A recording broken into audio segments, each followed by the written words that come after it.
Hey guys, welcome back to Nat Triple T, and today I'm going to be showing you how to take screenshots on Mac without downloading any app or visiting any website, which is for free and without getting scammed.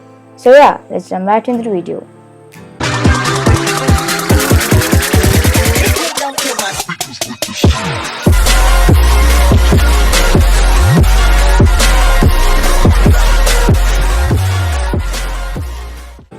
So guys, it's very easy.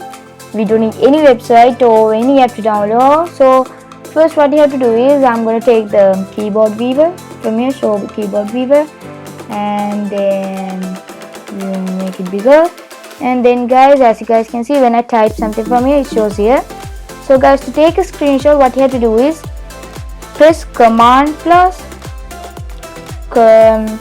I think the control key plus 3.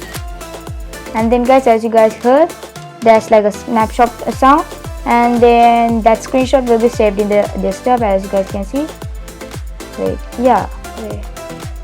I'm gonna exit this, and as you guys can see, the screenshot is taken. And guys, if you want to like take a certain area of the screen, what you have to do is I'm gonna delete this, and then again take the keyboard viewer. Okay, and then guys, if you want to take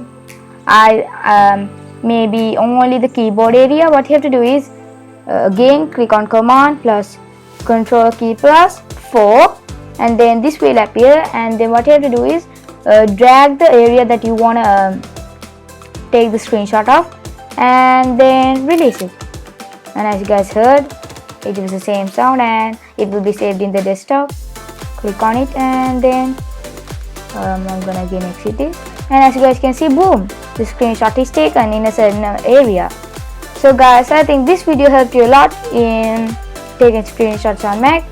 Please don't forget to subscribe to my channel, leave a like in this video, and comment down below what should be my next video. And guys, please subscribe, I need them.